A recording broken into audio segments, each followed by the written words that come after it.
اسرائیلی وزیراعظم بنیامین نتن یاہو اور امریکی صدر ڈونلڈ ٹرمپ کی ملاقات سے چند گھنٹوں پہلے ہی پاکستان کے وزیراعظم شہباز شریف نے غزہ امن منصوبے سے متعلق کہا تھا کہ وہ صدر ٹرمپ کے 20 نکاتی منصوبے کا خیر مقدم کرتے ہیں، لیکن اس کے بعد نائب وزیر اعظم اور وزیر خارجہ اسحاق ڈار نے دعویٰ کیا کہ صدر ٹرمپ کا مجوزہ منصوبہ ان نکات سے مختلف ہے جو 8 مسلم ممالک نے تجویز کیے تھے۔ میں نے یہ کلیئر کر دیا کہ یہ جو 20 پوائنٹ جو ٹرمپ صاحب نے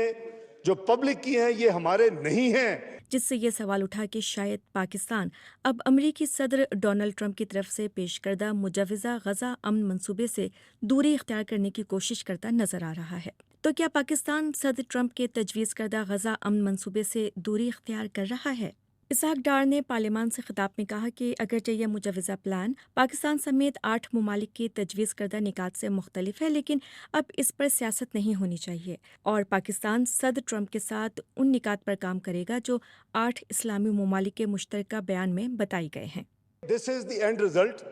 اور اس میں سیاست کی گنجائش نہیں ہے unless کہ we want کہ ہم وہاں سے واک اوے کرتے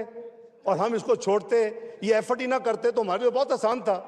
نجی چینل جیو نیوز پر شاہزیب خانزادہ کے پروگرام میں میزبان کے سوال کا جواب دیتے ہوئے اسحاق ڈار نے مزید وضاحت کی اور انہوں نے کہا، میں واضح کر دوں کہ ہم کسی ایکارڈ کا حصہ نہیں بننے جا رہے، ہماری پالیسی وہی ہے، اسرائیل کو جس حیثیت میں ہے ویسا ہی رہنے دیں، ہم اسرائیل کو تسلیم کرنے کی طرف نہیں جا رہے، ہمارا مقصد صرف انسانی مدد، خون ریزی روکنا اور ویسٹ بینک کو بچانا ہے، ہم اس کام کے لیے 8 ممالک کے ساتھ پرعزم ہیں اور جب بھی ضرورت ہوگی ہم دستیاب ہوں گے، ہم نے کمٹمنٹ دے دی ہے۔ تو پھر ٹرمپ کے تجویز کردہ امن پلان میں تبدیلی کب اور کیسے ہوئی؟ اٹلانٹک کونسل کے ڈین شیپیرو اسرائیل میں امریکہ کے سابق سفیر اور نائب سیکریٹری دفاع برائے مشرق وسطیٰ رہ چکے ہیں۔ بی بی سی سے بات کرتے ہوئے ان کا کہنا تھا کہ بظاہر ایسا لگتا ہے کہ سب سے اہم تبدیلی یہ ہے کہ اسرائیلی فوج کی واپسی ٹرمپ کے منصوبے کے مطابق نہیں بلکہ نتن یاہو کی خواہش کے مطابق ہوگی، حالانکہ ٹرمپ کے منصوبے میں بھی مرحلہ وار واپسی شامل تھی۔ اسرائیلی وزیراعظم کی جانب سے تجویز کردہ ترامیم کے حوالے سے ڈین شیپیرو کا کہنا تھا، نتن یاہو یہ چاہتے تھے کہ حماس کے ہتھیار ڈالنے کے عمل اور اسرائیلی فوج کی غزہ سے واپسی کے وقت اور دائرہ کار کے درمیان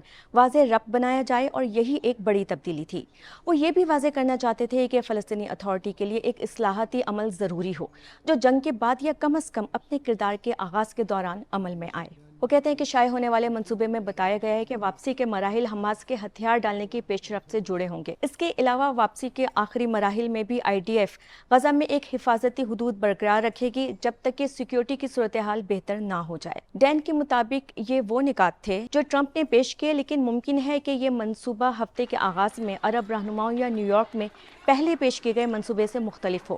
کیونکہ ہم مکمل طور پر نہیں جانتے کہ ٹرمپ نے نتن یاہو کو کیا منصوبہ پیش کیا تھا۔